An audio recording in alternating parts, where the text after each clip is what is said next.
मुझे बहुत अच्छा लग रहा है आप सबको देखकर उत्साहित मन और प्यार से प्रभु की उपस्थिति में बहुत अच्छा से उसकी आराधना कर रहे बच्चे लोग। उसके लिए मेरा दिल खुश हो गया और इतना ठंडा भी लग रहा था और ये शॉल भी मुझे मिल गई। आप लोग का ये निशानी हमेशा मेरे साथ रहेगी, है ना, ठंड लगने के लिए। और मुझे बहुत खुशी हुई। आप लोग को खुशी हुई? हालेलुया! तब तो बहुत अच्छी बात है। प्रभु आपको आशीर्वाद दे। मैं पहले आप लोगों के लिए प्रार्थना करूंगी।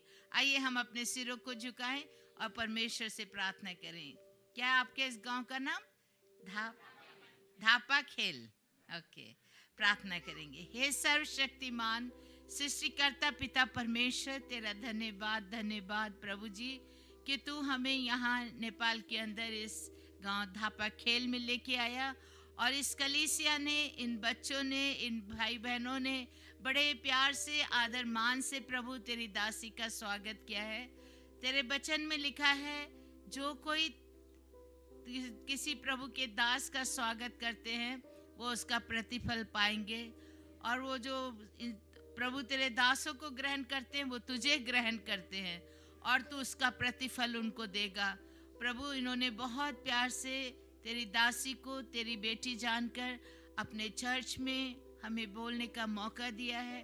मेरे जीवन में घटित जो भी प्रभु आश्चर्य कर्म है प्रभु जी जो तूने मेरे जीवन में किए उनको मैं यहाँ पर बताने जा रही हूँ। पिता परमेश्वर, उनके द्वारा तेरे नाम को महिमा मिले। तू महान जीवित समार्थी परमेश्वर है। तूने जिंदा किया और मुझे ठहराया कि मैं तेरी गवाही दे सकूं। सो पिता परमेश्वर, मेरे होठों को छू और उससे जो कुछ निकले उसके द्वारा प्रभु तेरे नाम को महिमा, आदर और सम्मान मिले। दयालु पिता परमेश्वर, इस नगर को आशीषित कर, इस गांव को आशीषित कर, एक एक परिवार को आशीषित कर, इनका चर्च और कलीसिया को आशीषित कर। यहाँ जितने भी लोग यहाँ बैठे सुन रहे हैं या इस मैक के द्वारा जहाँ तक ये आवाज़ जा रही है प्रभु जी, उनको भी, और इसके बाद भी जो लोग वीडियो के द्वारा भी सुने उनको भी तू बहुत ऐसे आशीष दे। दया कर पिता, इस प्रार्थना को सुन और ग्रहण कर। प्रभु यीशु के मधुर और मीठे नाम से मांगती हूँ, आमीन आमीन। हमारा परमेश्वर जीवित परमेश्वर। कितना लोग को ये विश्वास है? हाथ उठाएंगे और यीशु मसीह के लिए जोरदार तालियां बजाएंगे। Hallelujah hallelujah. सचमुच में ये सच्चाई है और ये आज से नहीं, ये पृथ्वी के आरंभ से ही है। और जिसको हम लोग बाइबल में पाते हैं, कई जगहों पर इस विषय में कहा गया है। वो प्रभु यीशु जो इस संसार को जीवन देने के लिए आया, 2000 साल पहले माता मरियम के गर्भ से उसने जन्म लिया और पूरे संसार को उसने पाप से मुक्ति दिया। आज हर एक देश, हर जाति, हर एक समुदाय के लोग प्रभु के चरणों में इसीलिए आ रहे हैं। मैं भी पंजाबी हूँ, सरदार कौम से हूँ और पंजाब से प्रभु जी ने हमारे परिवार में बहुत अद्भुत कार्य किया और हमारे पंजाब से ही सबसे पहला प्रभु का दास साधु सुंदर सिंह को चुना। पंजाब, ये शब्द को आप जानते हैं? पंजाब का मीनिंग मालूम है?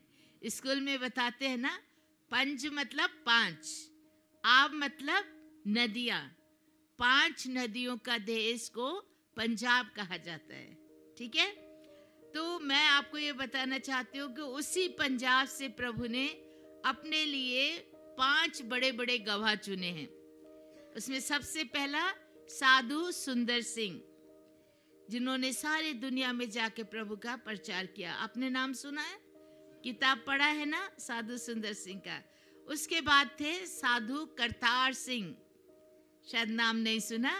वो भी तिब्बत में जाके प्रभु के लिए बलिदान होके मरे थे। उनको भैंसा का चमड़ा के अंदर बांध के, उनको मार मार के, उनको भैंसा का चमड़ा के अंदर बांध के पूरा सिलाई करके धूप में डाल दिया था पत्थर के ऊपर, और वो तड़प तड़प के मर रहे थे। लेकिन मरते मरते भी उन्होंने कहा ऐसा कितनी भी जिंदगी मिले मैं यीशु के लिए कुर्बान कर दूंगा। तो वो इस तरह दूसरे हमारे पंजाब से दूसरा प्रभु का गवाह था जिसने सारे संसार में जाके प्रभु का प्रचार किया। तीसरा था ब्रदर भगत सिंह, नाम सुना है ब्रदर भगत सिंह का? वो भी एक बहुत बड़े इंजीनियर थे, इंग्लैंड में पढ़ते हुए प्रभु को ग्रहण किया और उसके बाद पूरा दुनिया में उन्होंने 600 चर्च बनाए जगह जगह जाके और बहुत मिनिस्ट्री किया। वो तीसरे नंबर पे। चौथा नंबर पे थे साधु किशन सिंह। साधु किशन सिंह का नाम सुना आपने? हाँ, किताब भी पढ़ा कुछ लोगों ने। वो थे मेरे बड़े भाई साधु किशन सिंह, 4 नंबर पे। और 5 नंबर पे प्रभु ने किसको चुना? शांता कौर को, मुझे। यस, प्रभु का धन्यवाद हो, क्योंकि परमेश्वर ने, ऐसे तो और भी बहुत से लोग हुए हैं, कोई पास्टर के रूप में, कोई एवेंजलिस्ट के रूप में, परंतु सारे संसार में जाके सुसमाचार प्रचार करने वाले, पूरी तरह से घर बार सब कुछ छोड़ के साधु बन के निकलने वालों में से, या प्रभु के महान गवाह बन के निकलने वालों में से पंजाब 5 नदियों के देश से 5 लोगों को प्रभु ने चुना है। हालेलुया, जोरदार तालियां पंजाब। हमारा एक ही लक्ष्य है, हमारा एक ही उद्देश्य है, हम एक ही बात चाहते हैं, सारे दुनिया को जाके प्रभु का नाम का महिमा करें, गवाही दें। हमारा यीशु जिंदा परमेश्वर है, ये बात सबको बताने के लिए प्रभु ने हमें पवित्र वचन दिया है और उसी को लेके सारी दुनिया में हम घूम रहे हैं। और ये ही आपको भी मैं बताने आई हूँ और मैं आपके पास आई हूँ। आपको लग रहा होगा ना, दीदी हमारे यहाँ आई है, कितना अच्छा है। कोई कोई बच्चे लोग मुझे ग्रैंड माँ बोलते हैं, नानी बोलते हैं, दादी बोलते हैं, आंटी बोलते हैं, है ना? आपकी दादी हूँ ना मैं, नानी हूँ, आंटी हूँ। कोई मम्मी लोग है, माँ लोग है, बहन लोग है, वो बोलते हैं हमारा सिस्टर आया है ना। तो सिस्टर, नानी, दादी जब कहीं से आते हैं तो कुछ लेके आते हैं ना, इधर है ऐसा रिवाज है, मिठाई का डिब्बा लेते हैं, गांव से कुछ सामान लेके आते हैं ना। हमारे पंजाब में तो ऐसा ही होता है, कहीं किसी के घर जाए नानी दादी, वो बैग भर के मिठाई लेके आते हैं। अब आप लोग भी सोच रहे होंगे हमारी सिस्टर शांता कौर आई है, हमारे लिए मिठाई का डिब्बा लाई है, ऐसा सोच रहे? नहीं नहीं नहीं, मैं मिठाई से भी ज्यादा अच्छी चीज लेके आई हूँ। क्या लाई हूँ मालूम है? क्या लेके आई हूँ? परमेश्वर का वचन। हालेलुया। हमारे पंजाबी में कहते हैं कलाम, बाइबल का वचन को क्या बोलते हैं? कलाम। रब दा कलाम मतलब प्रभु का वचन। इतना अच्छा एक गाना है हमारे पंजाबी में। आपको पंजाबी गाना सुनने का मन है? हैं? सुना है? थोड़ा सा सुनाती हूँ। आप तो बहुत अच्छा नेपाली में गाते, मैं नेपाली गाना भी सीखूंगी, फिर आपको बताऊंगी, लेकिन अभी पहले पंजाबी से गुजारा कर लेते हैं। वो है, रब दा कलाम लेके आए हाँ, यीशु दा सलाम लेके आए हाँ, यीशु दा सलाम लेके आए हाँ, रब दा कलाम लेके आए हाँ, यीशु दा सलाम लेके आए हाँ, यीशु दा सलाम लेके आए हाँ। ओदे बिना असी किस कम दे, ओ दुनिया च हाँ कड़ी दम दे, ओदे बिना असी किस कम दे, ओ दुनिया च हाँ कड़ी दम दे, ओ उस तो अनाम लेके आए हाँ, यीशु दा सलाम लेके आए हाँ, यीशु दा सलाम लेके आए हाँ, रब दा कलाम लेके आए हम, यीशु दा सलाम लेके आए हम, यीशु दा सलाम लेके। यीशु ते ईमान दा नतीजा ओदे फरमान दा नतीजा है। यीशु ते ईमान दा नतीजा ओदे फरमान दा नतीजा है। ओ रूह दा नाम लेके आए हम, यीशु दा सलाम लेके आए हम, यीशु दा सलाम लेके आए हम, रब दा कलाम लेके आए हम,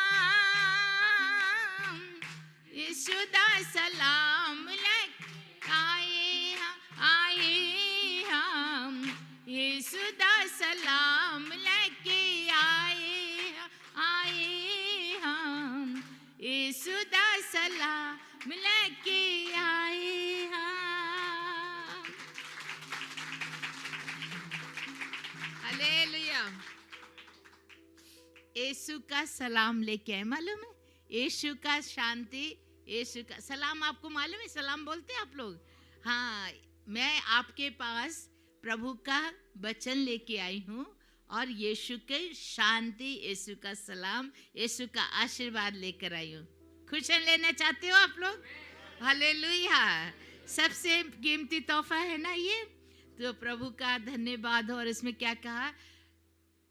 यीशु के बिना हम कुछ भी नहीं है, ओदे बिना असी किस काम दे। मतलब प्रभु के बिना हम किस काम के? प्रभु नहीं है हमारे जीवन में तो हम किसी काम के नहीं हैं, और उसके बिना बगैर हम जी नहीं सकते। उस पे ईमान करके ही हमें चलना है, उस पे ईमान रख के चलने से ही हमें सब कुछ मिलता है। तो ये सारी बातें मैं आपको बताने चाह रही हूँ कि प्रभु यीशु पे विश्वास करने के बाद ही हमें सब कुछ प्राप्त हुआ। हमारा घर खुशियों से भर गया, हमारे घर में आनंद आ गया, हमारे घर में खुशी हो गई। यूहन्ना 16 अध्याय 22, 23, 24 पद से पढ़ेंगे। यूहन्ना 16, 22, 23, 24, 25। जिसको भी मिले जल्दी से पढ़ दीजिए, नेपाली में पढ़ दीजिए। यूहन्ना 16 का 22, 23, 24 पद।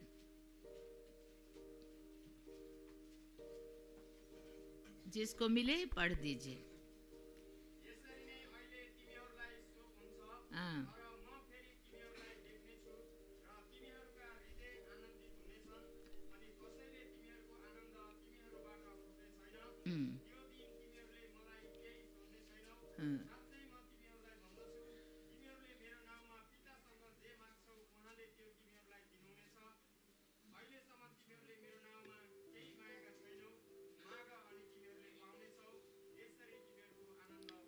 हो क्या बोले? अब तक तुमने मेरा नाम लेके कुछ नहीं मांगा, मांगो तो तुम्हारा आनंद पूरा हो जाएगा। पहले क्या बोला? 21 में कहा है तुम्हें अभी तो शोक है, दुख है, परेशानी है, चिंता है, घर में अशांति है, गरीबी है, बीमारी है। उस समय कैसा होता है? घर में दुख होता है ना। लेकिन प्रभु क्या कहते हैं? मैं तुमको मिलूंगा और तुम्हारा मन खुशी से भर जाएगा, और तुमसे वो खुशी कोई नहीं छीनेगा। मैं पिता से कहूंगा, वो तुम्हें देगा। 24 वर्ष में कहता है अब तक तुमने मेरे नाम से कुछ नहीं मांगा, मांगो तो पाओगे, ताकि तुम्हारा आनंद पूरा हो जाए। इसको थोड़ा चलाएंगे। तो प्रभु हमें एक प्रॉमिस कर रहे हैं, यहाँ पर वायदा है यीशु मसीह का। क्या है वादा? वो क्या कहता है? तुमको दुख है, मैं तुम्हारा दुख दूर कर दूंगा, तुमको खुशी दूंगा, लेकिन तुमको किसके नाम से मांगना है? यीशु मसीह के नाम। किस नाम से मांगना है? यीशु नाम से। हम लोग गाना गाते हैं, जिस नाम में है शांति, जिस नाम में है मुक्ति, वो नाम है यीशु नाम। तो ऐसे ही बात यहाँ पे प्रभु यीशु ने भी यही बताया, मेरे नाम से मांगोगे तो तुम्हारी खुशी पूरी हो जाए। किसके नाम से? यीशु के नाम से मांगना है। तो हमें ये बात 1925 में मेरा मम्मी पापा का शादी हो गया चुका था। शादी को 12 साल हो गए, कोई बच्चा नहीं था। और पापा बहुत बड़े अमीर आदमी, जमींदार, बहुत करोड़ों का जायदाद का मालिक, बहुत नौकर चाकर। और पापा डीसी था, बहुत बड़ा ऑफिसर, घोड़ा गाड़ी सब कुछ घर में। लेकिन घर में खुशी नहीं था, दुख था। दुख का कारण बच्चे नहीं हैं। बहुत डॉक्टरों के पास गए, बहुत जगह जगह इलाज कराए, बहुत बाबा लोग के पास, साधु संतों के पास, मंदिर मस्जिद तीर्थ स्थान सब में गया, कहीं से भी कुछ नहीं मिला। हमारा पंजाब में गोल्डन टेम्पल है, उसमें भी मेरे पापा ने 4 kg गोल्ड वहाँ पर डोनेट किया, लेकिन फिर भी कुछ नहीं मिला और एकदम निराश बैठे थे। साधु सुंदर सिंह मेरी माँ के भाई थे, वो मेरी माँ को मिलने के लिए आए। मेरा माँ बहुत रोया अपना भाई को मिलके। अरे क्यों रो रहा है बहनी? बहनी आपका घर में तो सब कुछ है, इतना धन दौलत, इतना बड़ा कोठी बंगला, तुमको रोने का क्या जरूरत है? माँ बोला सब बेकार है, ये सब रहने से क्या फायदा? अपना एक भी औलाद नहीं है, बच्चा नहीं है, तो ये सब किसके लिए? सही बात है। शादी होने के बाद अगर घर में बच्चा नहीं हो तो घर में सूनापन रहता है ना, खुशी नहीं होती है। तो साधु सुंदर सिंह ने बोला, आपने प्रभु से मांगा क्यों नहीं? प्रभु से मांगने से तो देगा। मेरी माँ कहती हम बहुत मंदिर में गया, बहुत पूजा किया, बहुत जगह जगह। अरे नहीं नहीं नहीं, एक जगह जाना है, वहाँ से सब कुछ मिलता है, उसका नाम है यीशु मसीह। उसके पास गया, बोलते नहीं यीशु के पास तो हम लोग नहीं मांगा। यीशु से मांगोगे तो तुम्हें मिलेगा। किससे मांगेंगे? यीशु से। यहाँ वहाँ जाएंगे तो नहीं मिलने वाला, यीशु के पास मिलेगा। मेरी मम्मी मेरे पापा उसी वक्त नील डाउन हो गए। हाँ हमें विश्वास है, यीशु पे हम विश्वास करते हैं, हमारे लिए प्रार्थना करो। तब साधु सुंदर सिंह ने बाइबल खोल के ये वचन भी, और मैथ्यू 18 चैप्टर 18-19 में मत्ती 18, 19, 20 पद भी पढ़ के बताया। मत्ती 18, 19, 20 वहां पर लिखा हुआ है, जहां 2 या 3 मेरे नाम पर इकट्ठे होते हैं वहां मैं उनके बीच में होता हूँ। जो कुछ वो पृथ्वी पर बांधते हैं वो स्वर्ग में बंधेगा, जो कुछ यहाँ खोलेंगे वो स्वर्ग में खुल जाएगा। साधु सुंदर सिंह ने कहा आप दोनों भी और मैम भी, हम तीनों मिलके यहाँ पर प्रभु से मांगते हैं, हम बांधते हैं इस घर की ब्लेसिंग आपको मिले, आपको बच्चा मिले और स्वर्ग में प्रभु जरूर सुन लेगा।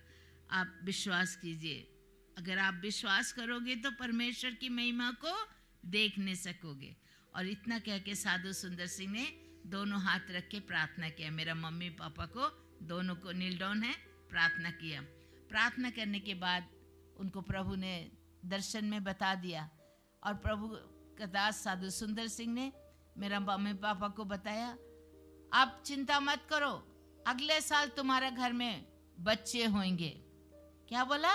बच्चे होंगे, बच्चा होगा नहीं बोला, बच्चे होंगे। तो बच्चे होंगे मतलब ज़्यादा बच्चे होंगे, है ना। तो ठीक प्रभु ने वैसा ही किया।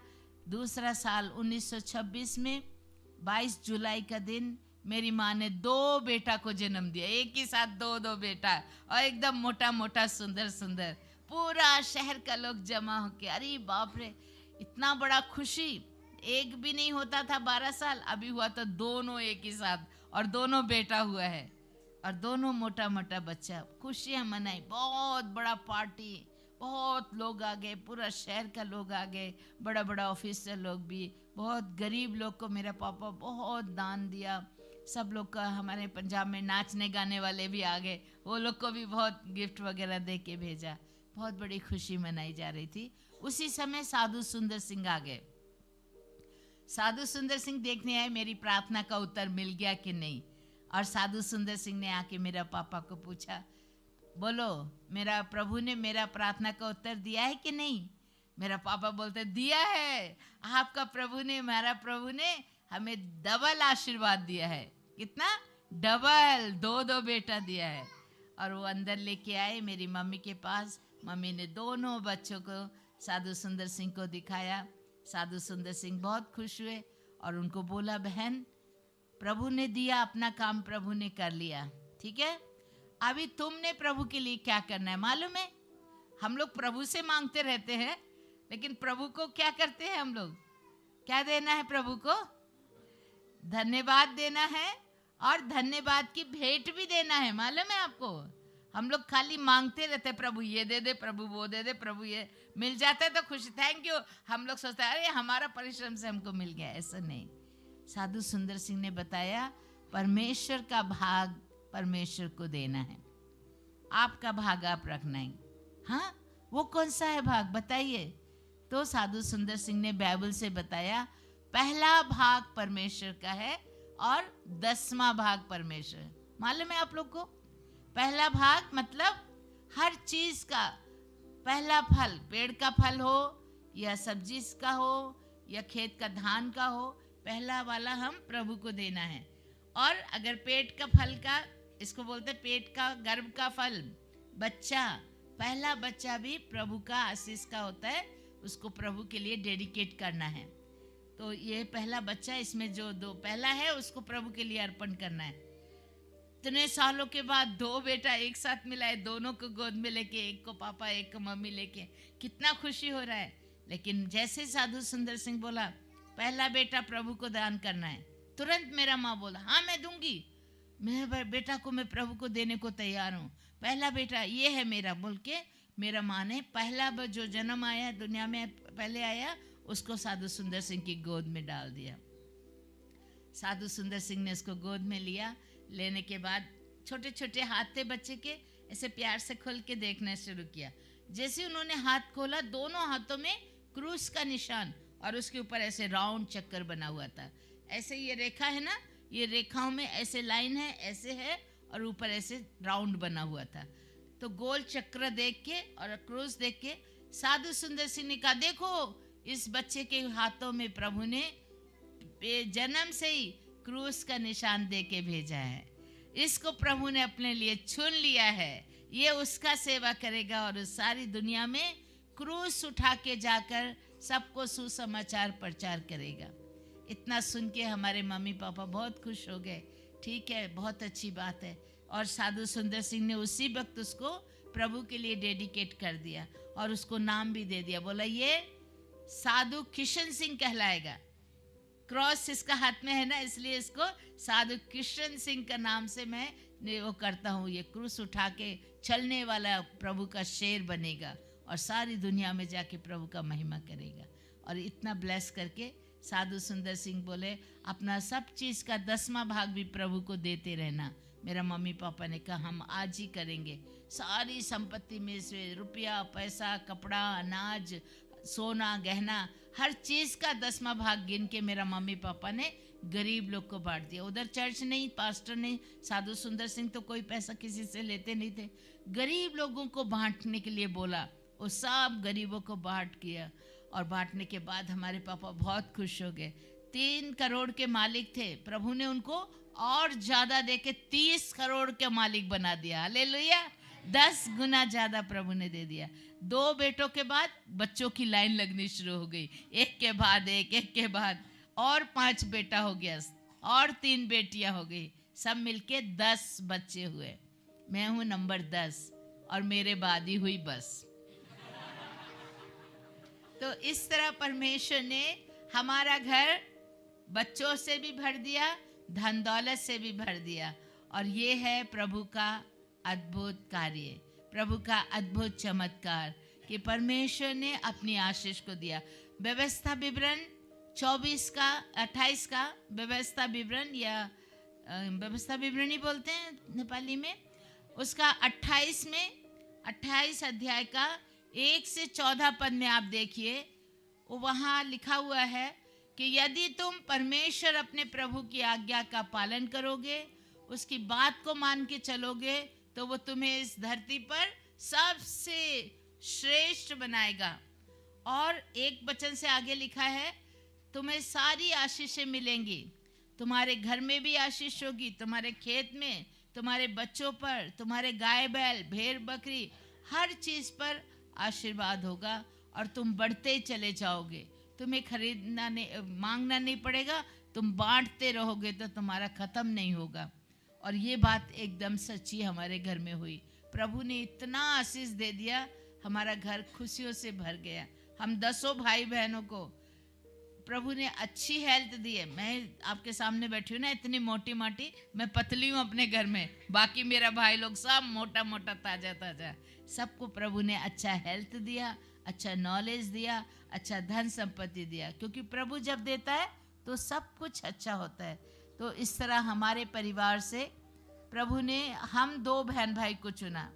पहला भाग भी प्रभु का होता है और मैं 10वां भाग हूँ ना, 10 नंबर पे मेरा जन्म हुआ, इसलिए मैं 10वां भाग। हम दोनों बहन भाई प्रभु का सेवा के लिए चुन लिए गए। हमारे दूसरे भाई लोग अमेरिका में हैं, 6 ब्रदर और 2 सिस्टर। वो बचपन से ही वहीं जाके पढ़ाई किया, वहीं अमेरिका में अभी सेटल हैं, लेकिन वो प्रभु का सेवा में नहीं है। ऐसे ही है, दुनिया में धन दौलत सब कुछ है, प्रभु का आशीष बहुत है, लेकिन प्रभु उनके अंदर नहीं है और हम लोग से मिलते भी नहीं हैं।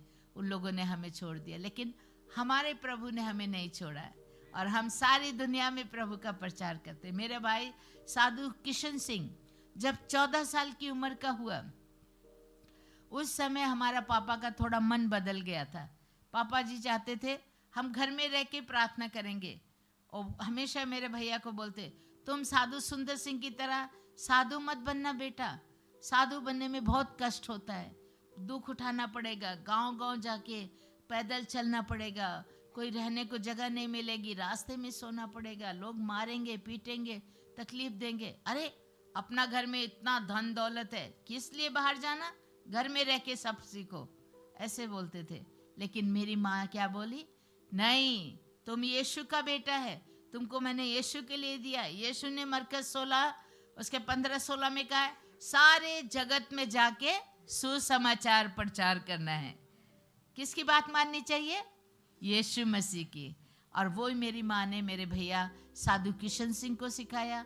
और पापा बहुत नाराज हुए, मारा पीटा, रोकने का बहुत कोशिश किया, लेकिन वो 14 साल की उम्र में सब कुछ छोड़ के, घर बार, माँ बाप, भाई बहन, धन संपत्ति कुछ नहीं लिया, खाली प्रभु का वचन लेके वो दुनिया में निकल गए, जगह जगह प्रभु का कार्य करने के लिए।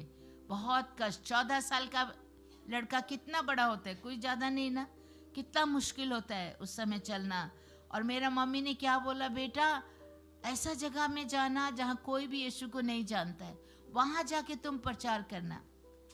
बहुत मुश्किल बात थी ऐसे जगह पे जाना, क्योंकि अगर अभी मैं यहाँ आई हूँ, आप लोग सब प्रभु को जानते हैं ना, आप लोग मुझे कितना अच्छा से आदर से सम्मान करके इधर बैठाया है, लेकिन जहाँ कोई नहीं जाता, ऐसे दूसरा गांव में हम जाएंगे, हम प्रभु को कोई नहीं जानता, वो लोग प्रभु को नहीं जानता, वहाँ जाने से उनको मालूम होगा शांता कौर कौन है, वो लोग को कुछ नहीं मालूम होगा। मैं जाके बताऊंगी भी तो वो कहेंगे हम नहीं जानते कौन है, जाओ जाओ आगे जाओ, ऐसे बोल देंगे। तो ऐसी जगहों पे मेरे माँ ने बोला, बेटा ऐसी जगह पे जाके प्रचार करना जहाँ कोई भी यीशु को नहीं जानता, क्योंकि जानने वालों के बीच में तो सब लोग प्रचार करने चले जाते हैं, लेकिन जहाँ कोई नहीं जानता प्रभु को, वहाँ तुम जाके प्रचार करना। तो वो 14 साल की उम्र में ही प्रभु का वचन सुनाने के लिए निकल गए। हमारे पंजाब में पहले बहुत सालों तक वो पंजाब में गांव गांव में घूम के प्रचार किया। वो पंजाब में अमृतसर की साइड में लैल वो फिरोजपुर है, वहाँ उन्होंने चर्च बनाया, वहाँ बहुत से लोगों के बीच में बॉर्डर के किनारे किनारे जाके प्रचार किया, बहुत कष्ट उठाया, बहुत लोगों ने बुरा भला कहा, हमारे सरदार लोगों ने मारा पीटा, रिश्तेदार लोगों ने 2 बार जहर खिलाया उनको। वो बाइबल कॉलेज भी पढ़ते थे, अपना कॉलेज भी में भी जाते थे। उस समय वो प्रचार के लिए, स्ट्रीट प्रीचिंग के लिए, कहीं भी रास्ता में खड़े होके गाना गा के प्रीच कर रहे थे। हमारा रिश्तेदार ने देखा, ये तो सरदार प्रताप सिंह का बेटा है, किशन सिंह है, ये क्या है, यीशु का प्रचार कर रहा है, बुलाओ इसको। उनको बड़े प्यार से आके चलो बेटा हमारे घर चलो, खाना खिलाएंगे, उनके घर ले गया। तुम्हारा प्रभु का वचन भी हमको सुनाओ और खाना भी खाना। मेरा भैया एकदम खुश हो गया, अरे प्रभु का वचन सुनेंगे आप लोग? हाँ हाँ सुनेंगे, बना बताओ। थोड़ा देर ही वचन सुनाया, बाद में उनको खाना खिलाया। वो खाना में जहर मिला दिया, ये खा के मर जाना चाहिए इसको, ऐसा सोच के उनको खाना खिला दिया। वो खा लिया, उनको मालूम नहीं था उसमें जहर है। खाना खाने के बाद जाओ जाओ जाओ, अब जाओ तुम जाओ अपना मिशन स्कूल में चला जाओ, यहाँ में मत बैठो। और जल्दी से उनको गाँव से बाहर निकाल दिया। हमारे रिश्तेदार लोग ही थे, उनको बाहर भेज दिया। दूर, थोड़ा दूर चल के गए, उनको एकदम वो जो जहर पिया था ना, खाया था खाना में, वो जहर ने काम करना शुरू किया। तुरंत उनको वोमिट होने लग गया, एकदम खून आने लगा मुंह से। रास्ता के किनारे ऐसे गिर के वोमी कर रहे हैं और बहुत पेट में दर्द हो रहा है, कोई भी बचाने वाला नहीं। उस टाइम में एक डॉक्टर उधर से अपना कार से हॉस्पिटल जा रहे थे लाहौर में। हॉस्पिटल जाते जाते डॉक्टर ने देखा कौन रास्ता के किनारे में पड़ा है। वो गाड़ी रोक के उतर के आके देखा, उतरा तो देखा, अरे साधु किशन सिंह तुमको यहाँ में क्या हुआ?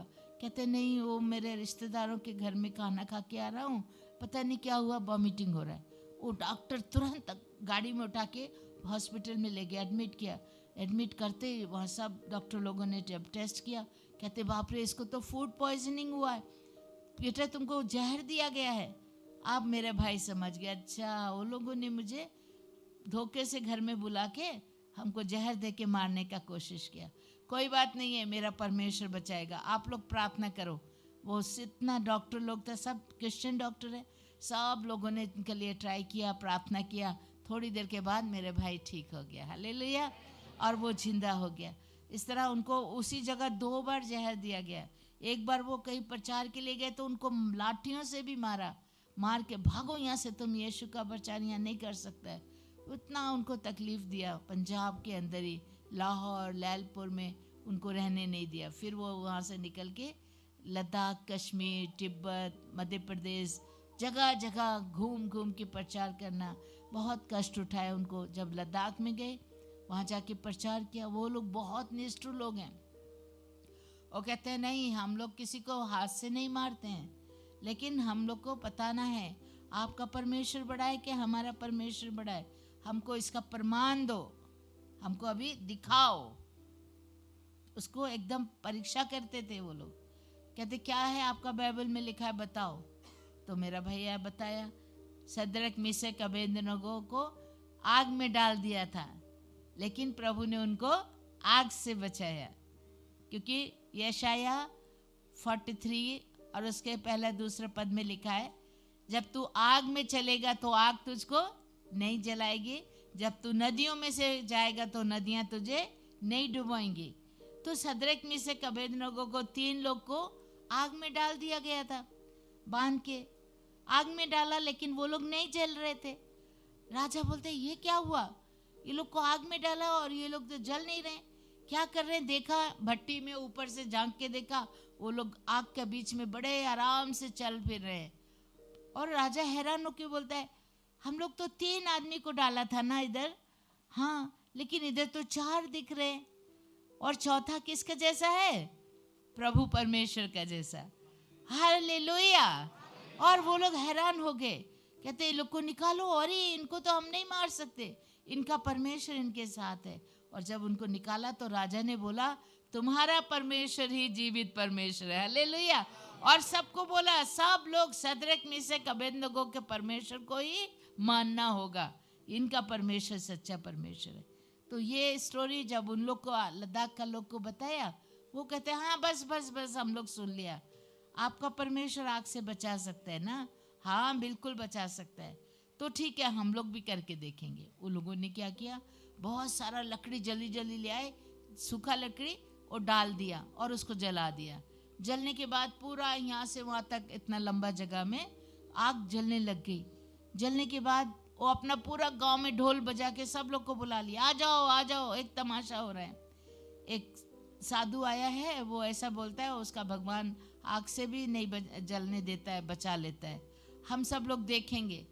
और उनका जो बड़ा गुरु था लामा, उसने बोला अगर तुम्हारा यीशु मसीह तुमको इस आग से बचाएगा, तो हम लोग भी उसको मानना शुरू कर देंगे। आज से हम लोग भी यीशु मसीह को मानेंगे। मेरे भाई बहुत खुश हो गए, अरे वाह ये तो बहुत अच्छा है। नहीं तो एक एक आदमी को समझाने में कितना टाइम लगता है। अभी तो 200 लोग, गांव का सारा लोग 200 लोग हैं, एक ही साथ में आ जाएगा। वेरी गुड, आ जाओ। सब लोग आ गए। अब सब लोग डर रहे, इतना धूम धूम आग जल रहा है और सब लोग को डर है। लेकिन मेरा भैया साधु किशन सिंह और डरने वाले नहीं। उन्होंने हाथ में बाइबल लेके सीने पे लगा के ऊपर को देख के कहा, प्रभु जी ये लोग मेरा परीक्षा नहीं कर रहे, आपका परीक्षा करने चाहते हैं। लोग देखना चाहते हैं आप परमेश्वर, जिंदा परमेश्वर है कि नहीं। आप मुझे बचाएंगे, मुझे विश्वास है आप मुझे जरूर बचाएंगे। लेकिन इन लोग को दिखाने के लिए प्रभु आपने चमत्कार करना है। मैं अपने आप को आपके हाथों में सौंप देता हूँ। जैसे भी हो मुझे इस आग से आपने बचाना है। और इतना कह के हाथ में बाइबल लेके सीना पे रख के आग की तरफ चलना शुरू कर दिया। सारा लोग देख रहे खड़े होके, चारों तरफ से घेरा हुआ है आग के, और ये बाइबल लेके आग की तरफ चलना शुरू किया। इतना दूर आग था, आग में अभी पैर उठा के रखने वाला था। ऐसे कदम उठा के आग में ऐसे रखने की कोशिश किया। जैसे आग में पैर रखना चाहा, ठीक उसी वक्त ऊपर से जोर से बारिश हो गई। हालेलुया। और आग ठंडी हो गई। सारे लोग हैरान, अरे ये तो बादल भी नहीं दिखाई दिया। कोई बारिश होने के पहले गड़गड़ होता है, ऐसा भी नहीं हुआ। पूरा सफा बादल था और ये कहाँ से पानी आ गया। सब ने ऊपर की तरफ देखा तो एक सफेद बादल था, गोल गोल छोटा सा। वो सफेद बादल से एक ही साथ बहुत सारा पानी गिर गया और वो आग बुझ गई। हालेलुया। और मेरे भैया वो जल बुझती हुई लकड़ियों पे बीच में जाके खड़े हो गए। कहते, लो भाइयों, मेरे प्रभु ने तुम्हारी आग को बुझा दिया। और भी जलाना चाहते हो, ले आओ और एक बार केरोसिन डाल के एक बार और जला के देखो। वो लोग का गुरु है ना लामा, वो सिर झुका के कहता है, नहीं, हम लोग का एक ही जवान है। हमने जो बात कहते हैं उसी को मानते हैं। हम वादा मुकरने वाले नहीं हैं। हमने कहा था किसी भी तरह तुम्हारा प्रभु उस आग को ठंडा कर देगा, हम लोग ग्रहण कर लेगा।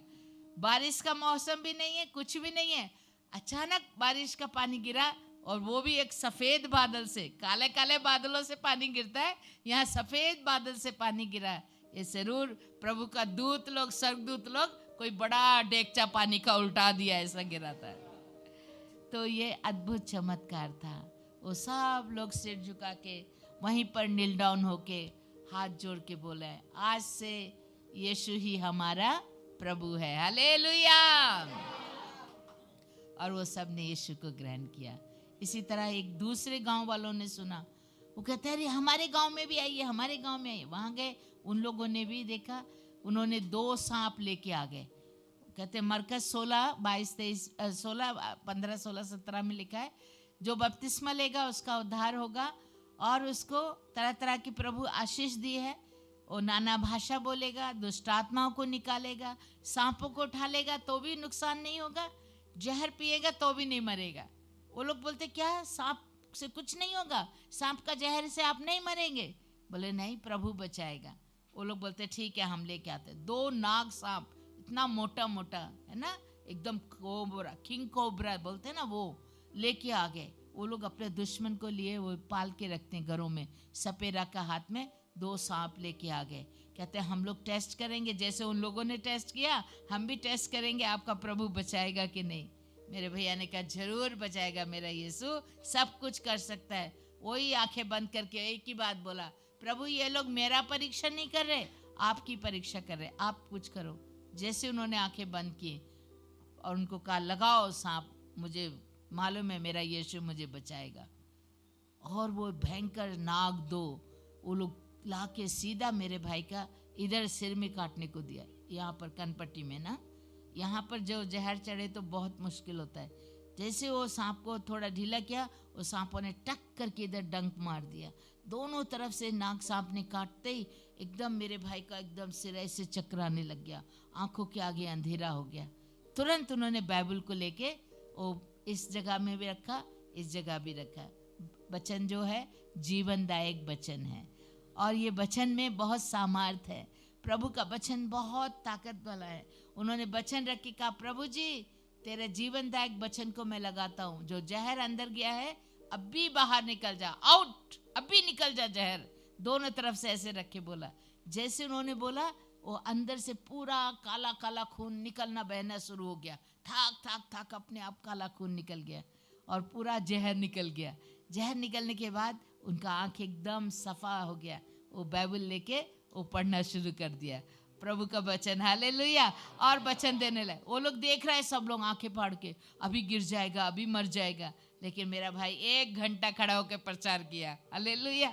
और सब लोग सिर झुका के पाँव में गिर गया। बोलता है, सच में आपका परमेश्वर जीवित परमेश्वर।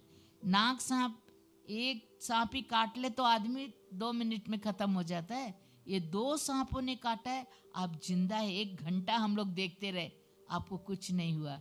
आपका परमेश्वर जीवित परमेश्वर है, हालेलुया। तो इस तरह हमारे भैया साधु किशन सिंह का टेस्टमनी है। आप लोगों ने उनका टेस्टमनी नहीं पढ़ा, बहुत बड़ी बड़ी टेस्टमनी है।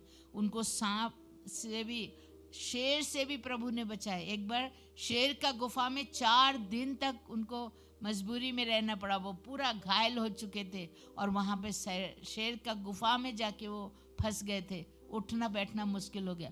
4 दिन तक शेरनी ने और उसके बच्चों ने उनको संभाला था। वो वहाँ भी रहे। बहुत बड़े बड़े चमत्कार प्रभु ने उनके जीवन में किए। उनको लाठियों से मारा गया, बंदूक की गोली का निशाना, उनका एक पैर में गोली मार दी थी।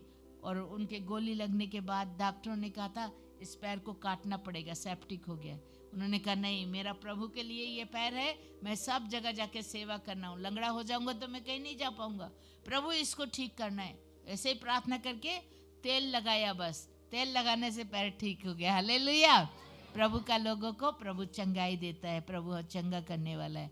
और वो सारी जिंदगी प्रभु का सेवा करते रहे। उनका सारा शरीर पे 300 घाव थे, घाव का निशान, जो यीशु के लिए उन्होंने सहा। 10 बार उनको मौत का सामना करना पड़ा। पहाड़ों से उनको फेंक दिया गया, कुआं में डाल दिया, मोटा अजगर सारी रात उनको लपेट के रखा, उससे भी प्रभु ने बचाया। ऐसे ऐसे भयानक भयानक चीज़ें हैं जो आप लोगों की समझ में नहीं आएंगी कि कैसे है, लेकिन ये सच्चाई है। जोंक 200 जोंक उनका पूरा शरीर में लगा के उनको मारने का कोशिश किया, लेकिन प्रभु ने बचाया, हालेलुया। तो इस तरह का उनका जीवनी है। आपको किताब शायद बाद में नेपाली में भी शायद डॉक्टर साहब करेंगे तो आपको मिलेगा, हिंदी में है हमारे पास थोड़ा, शायद आप लोगों ने भी लिया होगा। आप पढ़ के देखना, उनका जीवन में बहुत अद्भुत कार्य प्रभु ने किया। मेरे जीवन में भी प्रभु ने मुझे 5 बार मौत से बचाया। आप में से बहुत से लोगों ने यूट्यूब में देखा ना, मैं मर गई थी। 1967 का बात है। मैं उस समय 13 साल पूरे करके 14 साल की हुई थी और मुझे बहुत बीमार हो गए थे। मेरे मम्मी पापा, मैं छोटी थी तभी मर गए थे। मेरे बड़े भाई साधु किशन सिंह ने ही पाला। और बचपन में मेरे रिश्तेदार लोगों ने हमारी प्रॉपर्टी के लिए भी, मुझे 5 साल की बच्ची थी तो मुझे जहर दे के मारने का कोशिश किया, लेकिन प्रभु ने बचा लिया। उसके बाद मैं हॉस्टल में पढ़ती रही और हॉस्टल में रहते हुए मैं बीमार हो गई थी। 9th स्टैंडर्ड पढ़ने के टाइम मलेरिया, टाइफाइड, जॉन्डिस, एक के बाद एक बीमारी, एकदम कमज़ोर हो चुका था, बचने का उम्मीद नहीं। आखिर में मुझे टिटनेस की बीमारी हुई और उस बीमारी का कोई इलाज नहीं है। बीमारी उसके जो भी उस बीमारी में बच्चा होता है वो मर जाता है। मेरे वार्ड में कितने ही बच्चे थे, एक के बाद एक सबकी मौत हो गई, सबकी लाशें वार्ड से निकलती जा रही थी। मैं फिर भी 7 दिन तक उस अंधेरे वार्ड में पड़ी रही। आखिर में डॉक्टर ने मेरा पल्स देखा, ख़त्म हो गया, सांस भी बंद हो गई और डॉक्टर ने मेरे भाई को कहा आपका सिस्टर ख़त्म हो गया और इस डेड बॉडी को ले जाओ, हम डिस्चार्ज करके देते हैं। डिस्चार्ज पेपर लिख दिया हॉस्पिटल से, मेरा डेड बॉडी को वापस घर भेज दिया। मेरा भाई, बड़ा भैया साधु किशन सिंह, मेरा लाश को लेके घर आ गया। घर आके सारा रिलेटिव, हमारा आस पड़ोस का सब लोग आ गए, अरे शांता मर गई। कोई कहता है चलो बहुत दिन से दुख उठा रहा था, मर गया तो अच्छा ही हुआ, ऐसे बोल रहे कुछ लोग। कुछ कहते हैं अरे इतना छोटा सा बच्ची मर गया, कितना दुख का बात है, ऐसे बोल रहे थे। उसी समय हमारे रिलेटिव, हमारे रिश्तेदार, मेरे चाचा ताए लोग, वो सब लोग सिख धर्म को मानते हैं ना, वो लोग मरने के बाद जलाते हैं, आग में जलाने के लिए वो ले जाने के लिए बोल रहे थे। मेरे भैया ने कहा नहीं, मेरा सिस्टर यीशु को मानती है, हम दोनों बहन भाई यीशु के हैं, प्रभु को दिया हुआ है, हम यीशु के हैं, इसलिए हम चर्च में जाके हमारा बहन का उधर ही कब्रिस्तान में हम दफनाएंगे, हम आप नहीं जाएंगे। तो वो लोग नाराज़ हो गए, लड़ाई कर मेरे भाई के साथ, और लड़के वो लोग सब चले गए। मेरे भाई एक पास्टर के पास गए, उनका नाम था Eric Victor Jonathan, Delhi bishop. उनको जाके बोला मेरा सिस्टर को आपका क्रिश्चियन का कब्रिस्तान में दफनाना है, थोड़ा जगह चाहिए। वो कहते हैं आपका बहन तो हम लोग का मंडली का मेंबर नहीं है, उसको तो बपतिस्मा होना चाहिए पहले, तो हम अच्छा आप जो करना है कर लो, हम लोग को जगह चाहिए। पास्टर हमारे घर आए और मेरा लाश को देखा, एकदम अकड़ गया, ठंडा हो गया था बॉडी पूरा। वो छू के देखा, रे तो ऐसा करते हैं, इसको नहलाना तो है ही, कफन पहनाने के पहले नहलाते हैं ना, उसी में मैं बपतिस्मा दे दूंगा, नहीं तो कोई ना कोई लोग ऑब्जेक्शन करेंगे। हमारे बाथरूम में एक बड़ा वाटर टैंक था, उसको पानी से भर दिया और उसी में पास्टर ने उठा के डुबो के पिता पुत्र पवित्र आत्मा का नाम से बपतिस्मा भी दे दिया। बोलता है चलो नहाना भी हो गया, बपतिस्मा भी, अभी इसको कब्रिस्तान में ले जा सकते हैं। तो कफन लेके आना पड़ा, बाजार से सफेद कपड़ा लाके पहना दिया, कफिन बॉक्स भी ले आए। ये सब करने में टाइम ज़्यादा हो गया था, और ज़्यादा हो जाने से उन्होंने कहा आज रात को कब्रिस्तान में नहीं ले जा सकते, आज रात इधर ही रहने दो।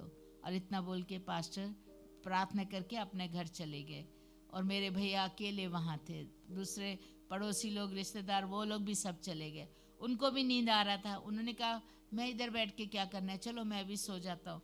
लेकिन उन्होंने सोने से पहले अपना बाइबल लिया और प्रभु को बोला, प्रभु जो तेरी इच्छा है तू कर, तेरे हाथों में मेरा बहन का शांता का आत्मा दे देता हूँ।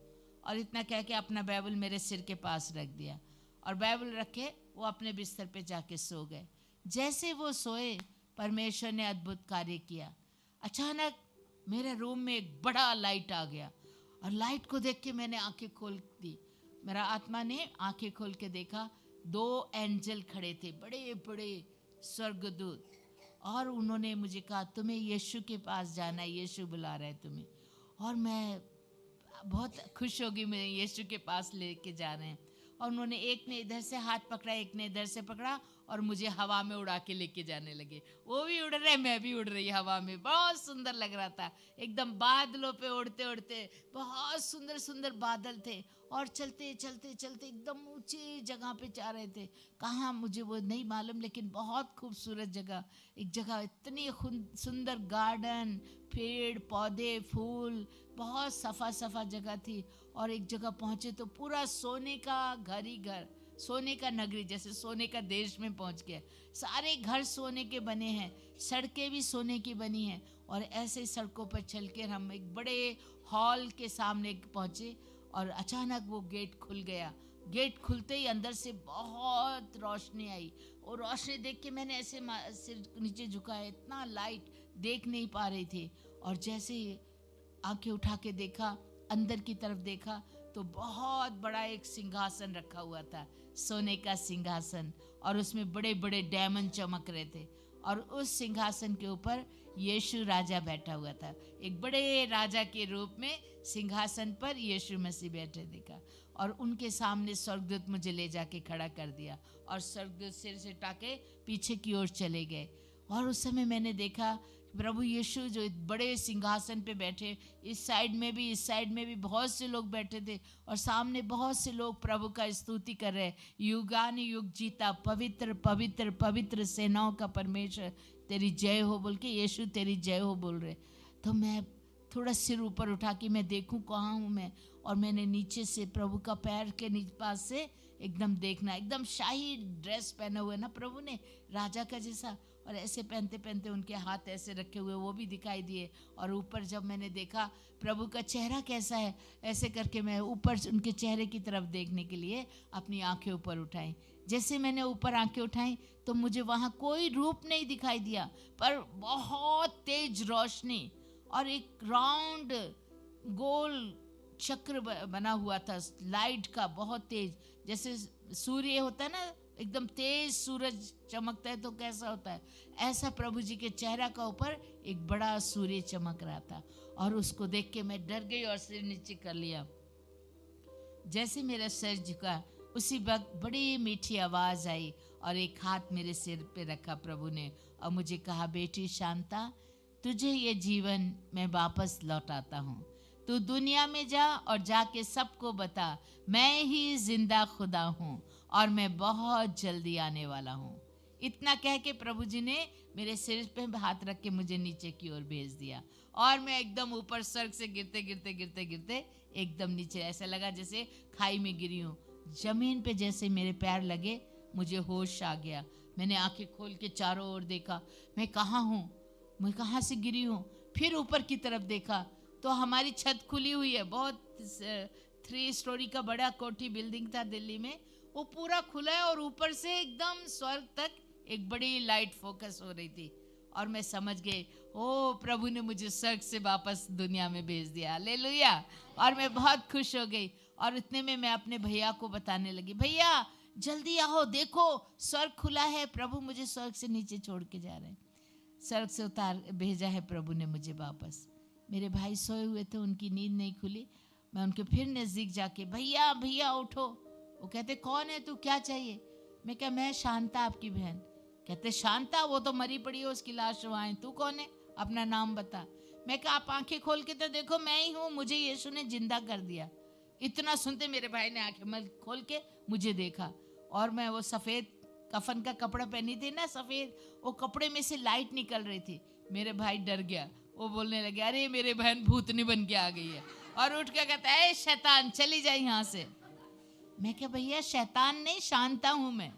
लेकिन उनको विश्वास नहीं हो रहा। वो उठ के खड़े हो गए, दौड़ के मेरे बेड बिस्तर में ना, जहाँ मेरी लाश पड़ी थी, वो बेड में जाके चादर हटा के ढूंढ रहे मेरी लाश को। मेरी लाश उनको नहीं मिल रही है। कहाँ गई मेरी बहन की लाश? वो कफन बॉक्स में देख रहे, वहाँ भी नहीं। पलंग के नीचे देख रहे वहाँ। मैं क्या, वहाँ क्या ढूंढ रहे? इधर देखो, मैं यहाँ खड़ी हूँ। कहते, सच में तू शांता है? मैं क्या, हाँ। रुक जा, मैं खड़े हो, तू उधर ही दूर खड़ी रहना, पास में मत आना, मैं छू के देखूंगा। मेरे भाई ने मुझे कहा, अपना हाथ आगे कर। मैंने ऐसे हाथ किया, वो मुझे छू के देखना है। उन्होंने कहा, अगर आत्मा होगा तो पकड़ेगा तो गायब हो जाएगा ना, अगर सच में मेरी बहन है तो मैं पकड़ के देखना है। और मैंने जैसे हाथ किया, उन्होंने मेरी उंगलियों को ऐसे पकड़ा, छुआ। छूते ही उनको पता लगा, अरे इसमें तो हड्डी भी है, मीट मांस भी है, तो सच में तू शांता ही है। मैं कहा, हाँ भैया, वही तो मैं कह रही थी, मैं आपकी बहन शांता हूँ। और मुझे यीशु ने स्वर्ग से वो वहाँ का स्वर्गीय दर्शन दिखा के, वो राजाओं का राजा, प्रभुओं का प्रभु सिंहासन पे बैठा है और कोई भगवान स्वर्ग में नहीं है, यीशु ही प्रभु है, हालेलुया। और उसकी जय जयकार की। जैसे मैंने बताया, मेरे भाई बहुत खुश हो गए। उन्होंने नील डाउन होके प्रभु का धन्यवाद किया। और उन्होंने कहा, शांता, तुझे यीशु ने ये दोबारा जीवन दिया है कि तू उसकी सेवा करे, तो ये गवाही तुझे प्रभु ने बनाई है, तू सबको बताना है। मैं कहा, हाँ मैं ये कहूँगी। तो रुको, मैं पहले जाके पास्टर को ही बता के आता हूँ। मेरे भाई भाग के गए पास्टर को बताने। वो पास्टर कहता है, अरे बाप रे, इतना जल्दी, अभी तो 5 ही बजे है, अभी कब्र खुदवाने में थोड़ा टाइम लगेगा। मेरे भाई ने कहा, अभी तुम्हारा कब्र का जरूरत नहीं है पास्टर साहब। कहते, क्यों, क्या हुआ? पंजाबी लोग, सरदार जी लोग उधर ले गए जलाने। नहीं नहीं नहीं, मेरा बहन जिंदा हो गई। पास्टर को मेरे भाई जैसे बताया, पास्टर को देख रहे मेरे भाई ऊपर से नीचे तक। कहते, साधु जी आप सो गए थे क्या रात को? कहते, हाँ सोया था। कहते, तभी आपने सपना देखा होगा, वो मरी हुई कहाँ से जिंदा होगी? कहते, नहीं सच कह रहा हूँ, यीशु मसीह ने मेरी बहन को जिंदा कर दिया है। अभी पास्टर को भी विश्वास नहीं हो रहा। वो कहते, चलो पहले देखते, फिर कब्र खोदेंगे। और वाकई मुझे देखने के लिए पास्टर घर आ गए। जब मुझे देखा जिंदा खड़ा हुआ, पास्टर एकदम खुशी से बोल रहे, अरे हम लोग कितना बेकार लोग हैं। मैं बाइबल से कितना बार लोगों को बताता था, 4 दिन का मरा हुआ लाजर को यीशु ने जिंदा किया, विधवा का बेटा को यीशु ने जिंदा किया, जारस का बेटी को यीशु ने जिंदा किया 2000 साल पहले। वो यीशु तो हमेशा हमेशा एक जैसा है, वो आज भी वही काम कर सकता है, उसके लिए तो कोई मुश्किल नहीं है। और कहता है, मैं पढ़ता था, दूसरों को बताता था, लेकिन मैंने कभी देखा नहीं था। आज मैंने देख लिया, यीशु आज भी जिंदा करता है, हालेलुया। तो ये मेरे जीवन की गवाही है। प्यारे बहन भाइयों, उसी दिन मैंने सबके सामने गवाही दी। हजारों लोग जमा हो गए हमारे घर के पास। पास्टर ने बता दिया मरी हुई लड़की जिंदा हुई है। जैसे सुना हमारे पड़ोसी लोग, हाय शांता जिंदा हो गई, जिंदा हो गई। भाग भाग के लोग भाग के देखने आए और शाम तक वहाँ भीड़ लग गई लोगों की, हजारों लोग। और मैं सबको एक ही बात बताई, स्वर्ग में केवल एक ही प्रभु है और वो राजाओं का राजा, प्रभुओं का प्रभु यीशु मसीह है और वो फिर आने वाला है। इसलिए आप लोग अपना मन परिवर्तन करो, प्रभु को ग्रहण करो, क्योंकि वो आएगा हमें अपने साथ ले जाने के लिए। बहुत लोगों ने प्रभु को ग्रहण किया उस दिन। हमारा रिश्तेदार को बहुत गुस्सा, अरे पहले इसका मामा प्रचार करता था, उसका भाई बड़ा भाई करता था, अब ये लड़की भी शुरू हो गई है। बंद करो ये लोगों को, पकड़ो इनको, मारो पीटो, ले जाओ अंदर। बस हमारा पूरा परिवार लोग सब जमा हो गए, मेरे भैया को भी मारने लगे, मुझे भी मारने लगे, चलो अंदर भागो। मैंने कहा नहीं, हम नहीं जाएंगे, हम प्रभु का वचन सुनाने के लिए पूरा दुनिया में जाके मैं बताऊंगी। कहते खबरदार, तू नहीं जा सकती है, हमारी पंजाबी लड़की है, हमारे सिखों की बेटी है, हमारे जमींदारों की बेटियां रास्तों पे भटकती नहीं फिरती हैं। मैंने कहा मुझे यीशु ने ये जीवन दिया है, तुम लोगों ने नहीं दिया है, मैं यीशु के लिए ये जीवन देती हूँ।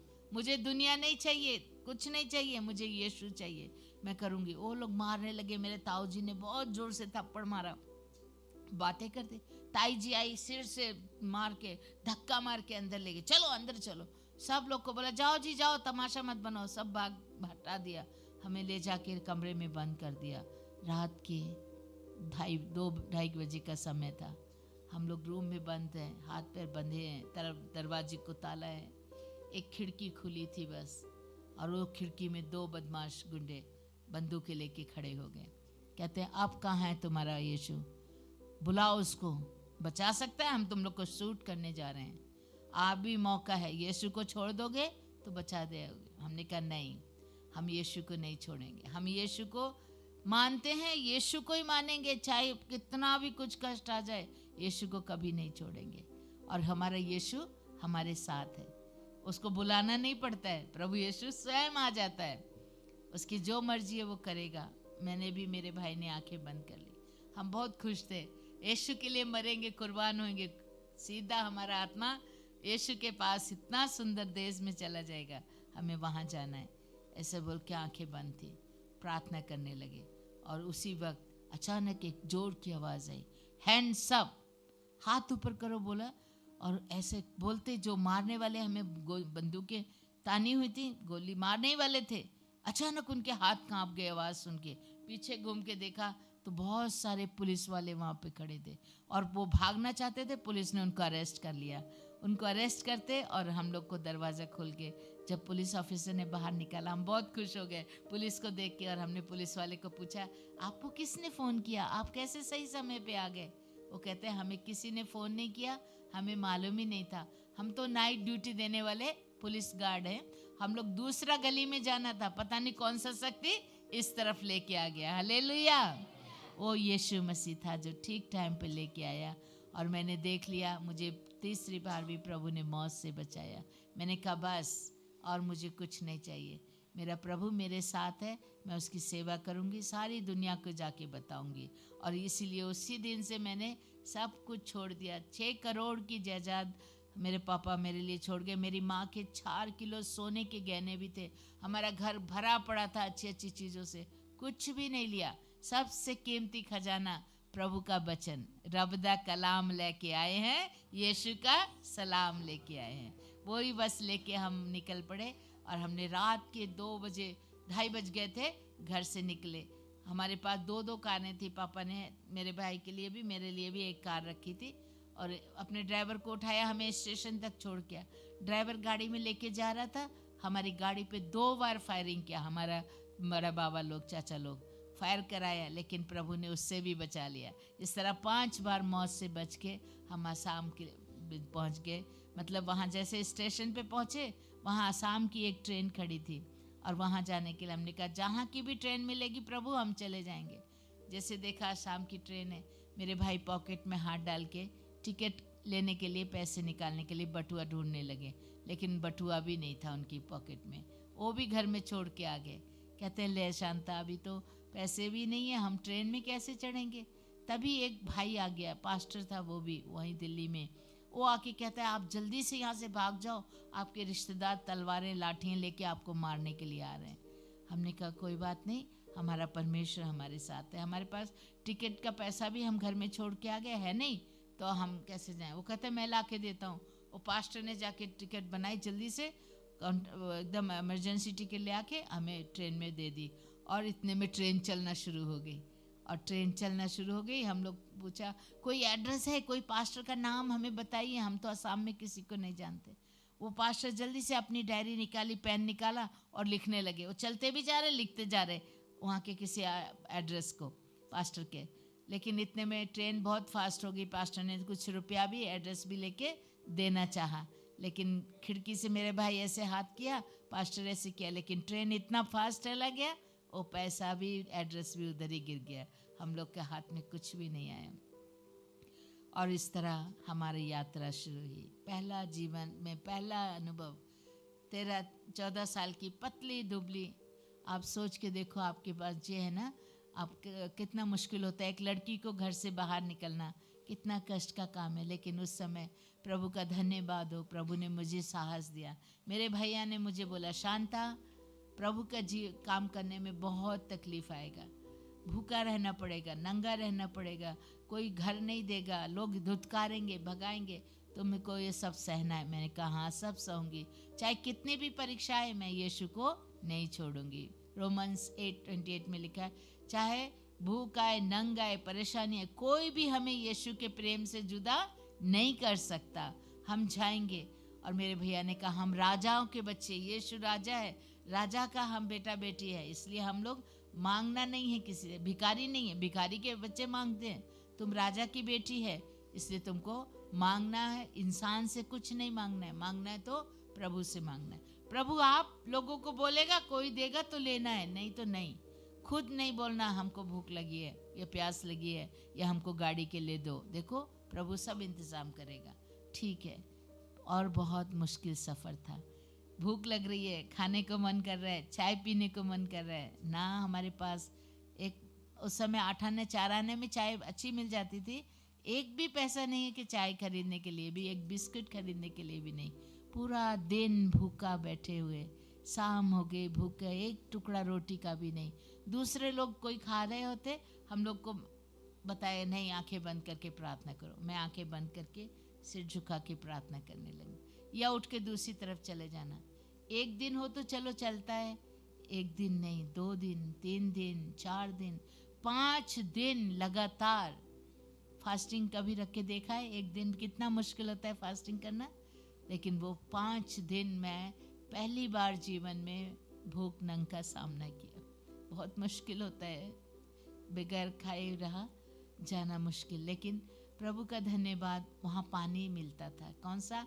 वो टेप का, ट्रेन का टेप है ना, उससे जाके पानी पी लेना था। उस समय में बोतलें वगैरह नहीं होती थी और पानी भी कोई लेके नहीं आए घर से, हम कुछ भी नहीं लेके आए, सिर्फ बाइबल हाथ में लेके, जो कपड़ा पहना था वही पहन के निकल आए थे, सब कुछ छोड़ के आ गए थे।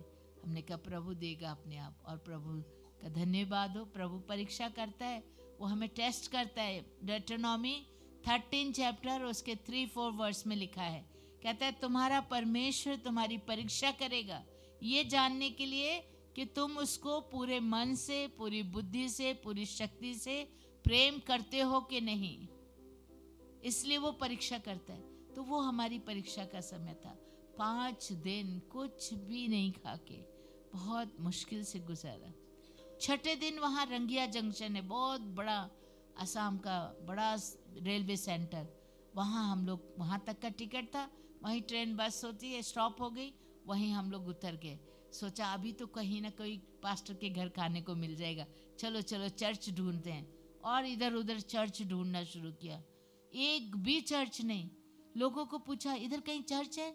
वो कहते ना ना ना, यहाँ कहीं नहीं है। क्या चर्च करे, इधर जाओ, हटो जाओ, हम नहीं जानते। फिर दूसरे को पूछते, बोलते हैं नहीं नहीं, इधर कोई क्रिश्चियन नहीं है, हटो जाओ यहाँ से। मतलब कोई भी प्यार से बात नहीं कर रहे, सब धुतकार रहे। क्रिश्चियन का नाम को सुन के वो लोग बहुत घृणा करते हैं, कोई छूने नहीं देता, बैठने नहीं, पास में नहीं बिठाता, क्रिश्चियन को बोल के बहुत नफरत। हम लोग पूरा दिन गांव में गली, पूरा शहर में गली गली ढूंढा, लेकिन कोई भी चर्च नहीं। चल चल के पैरों में छाले पड़ गए, सिर चकराया, कई बार जमीन पे गिर गए बेहोश होके। फिर मेरा भैया पानी लाके मुंह में डालते और पानी पिलाने के बाद फिर होश आया। ऐसे शाम हो गई। शाम को फिर हम वो रेलवे स्टेशन पे आके बैठ गए और बैठ के रो के कहते, प्रभु जी अब हम कहाँ जाएंगे? हाँ, ये तो मालूम नहीं, हम आ गए आसाम में, तू क्यों लाया है, ये तेरी मर्जी है, तू ही हमें बता परमेश्वर। और रो के प्रार्थना कर रहे थे। तभी एक बूढ़ा आदमी हमारे पास आ गया, और वो बंगाली बूढ़ा था, बेंगोली। वो आके कहता है, कथे जाबेन काके बिसारेन, मतलब बंगाली में आप कहाँ जाओगे, किसको ढूंढ रहे हो? हमने कहा हम चर्च ढूंढ रहे हैं, कोई क्रिश्चियन भाई बहन है इधर क्या? ए एखाने क्यों ना, एखाने क्यों ना, ए सोयरे ना, मतलब इस शहर में कोई नहीं है, यहाँ कोई क्रिश्चियन नहीं रहता। तो हमने कहा और कहीं आसपास? हाँ, वो हरी सिंगारे, मतलब हरी सिंगा एक जगह का नाम है, वहाँ पर क्रिश्चियन लोग हैं, वहाँ पर एक बड़ा मिशन हॉस्पिटल है, एक बड़ा स्कूल है, वहाँ पर ही क्रिश्चियन लोग रहते, और इधर कोई नहीं है। हम लोग को खुशी हुई सुन के, अरे स्कूल है, मिशन हॉस्पिटल है, तो हम वहाँ जाएंगे। तो जाने के लिए कैसे जा सकते हैं?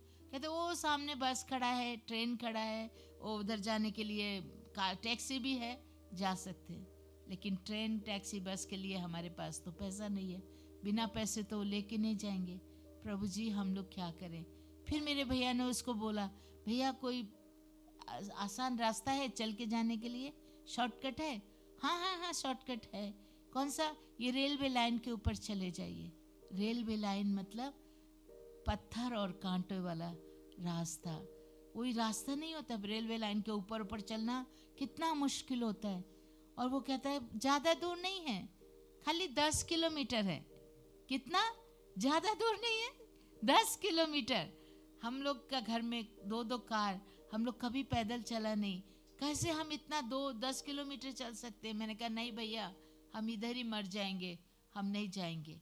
मेरे भैया ने कहा ऐसे मत बोलो, जीना हमारे लिए मसीह है, प्रभु के लिए हमें करना है और प्रभु की सेवा करना है, यही हमें, तुम मरने का बात मत लो। प्रभु जीवित परमेश्वर है, उसने जीवन दिया है, उसके लिए हमें जीना है, हमें जाना है, प्रभु शक्ति देगा। मैं कहा मेरे पैरों में बहुत दर्द हो रही है, मुझे बहुत भूख लग रही है। छोटी बच्ची थी, भूख भी लग रही थी, बहुत दर्द भी हो रहा था। और एक ऐसे देश में जहाँ किसी को हम नहीं जानते, बहुत मुश्किल होता है। सब लोग बुरे अजीब तरीके से देख रहे थे, ये कौन है, कहाँ के हैं, और मुझे बहुत बुरा लग रहा था। मेरे भैया ने कहा नहीं चलो, हम प्रभु के लिए सब कुछ सहना है। शांता आजा, मैं प्रार्थना करूँगा। मेरे भैया ने मेरे सिर पे हाथ रख के मेरे लिए प्रार्थना किया, प्रभु मेरी बहन को शक्ति दे, अपने आत्मा से भर दे, हम लोग उधर जाना है, चाहे कुछ भी हो जाए। और जैसे उन्होंने प्रार्थना की, मेरा मन खुशी से भर गया, आत्मा का अभिषेक से भर गई, और एकदम उछल के खड़ी हो गई, भैया मेरे ठीक हो गई, मेरे पैर में दर्द नहीं है, चलो चलते हैं। और मैं खुशी खुशी आगे आगे चलना शुरू कर दिया, रेलवे लाइन के ऊपर। 1-2 किलोमीटर नहीं, 10 किलोमीटर। और जीवन में पहली बार दिल्ली जैसे बड़े शहर में जन्म लिया, बड़ा हुआ, 2-2 कार घर में रहने वाला, कभी भी 1 फरलंग भी पैदल नहीं चली थी, लेकिन उस दिन मुझे चलना पड़ा। इतने पत्थरों के बीच में, कांटे पैरों में लग रहे, बिच्छू लग रहे, काट रहे, जोंके लग गई, जोंकों को निकालते जा रहे हैं, उससे खून बहता जा रहा है, लहू लहान पैरों से, और रेलवे ट्रैक के ऊपर हमारे खून के निशान गिरते जा रहे, और मुझे बहुत रोना आ रहा है। कई बार मैं गिर गई बेहोश होके, फिर मेरे भाई पानी डाल के मुझे फिर उठाया, फिर प्रार्थना करके फिर खड़ा किया, फिर चलना शुरू। चलते चलते चलते एक घने जंगल से गुजरे। घने जंगल में शेर, बाघ, बड़े बड़े सांप इधर से उधर घूम रहे थे। जंगली हाथियों का एक झुंड, 50-60 हाथी एक साथ सामने आ गए, और उनको, वो बहुत डेंजर होता है, उनके सामने से आदमी को निकले तो एकदम चटनी बना देते हैं। लेकिन मुझे कोई पता नहीं था कि जंगली जानवर क्या करते हैं। हम तो जानवर को देख के खुश, हाथी को देख के हाथी मेरे साथी, बाय बाय टाटा बोल रही, और वो हाथियों को इतना जोर से परमेश्वर ने जैसे रोका, उस साइड में खड़े होकर हो से जोर जोर से सूंड हिला के मतलब चिंगाड़ रहे थे। और इसी तरह उनके पास से गुजर गए, कुछ नहीं हुआ, प्रभु ने संभाला। ऐसे चलते चलते कई मील दूर चलते मुझे एक जोर से मैं गिर गई और बहुत चोट लगी, सिर में भी हाथ में। मैं जोर से रो पड़ी, आंखों से आंसू निकल रहे और रोते रोते जा रहे। मेरे भैया ने कहा, शांता तुम गलत कर रही हो, ऐसे नहीं करना है। क्या भैया? कहते तुम्हारे आंखों से आंसू क्यों निकल रहे हैं? आंसू नहीं निकलना है। प्रभु का वचन में लिखा है, जब तुम पर तरह तरह की परीक्षा आए तो इसको बड़े खुशी की बात समझो।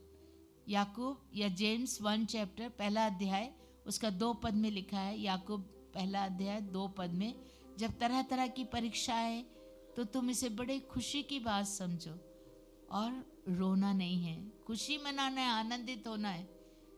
उसका 1 अध्याय 12 पद में लिखा है, याकूब 1:12 में वहाँ लिखा है, जो परीक्षा में स्थिर रहता है वो ही जीवन का मुकुट पाता है।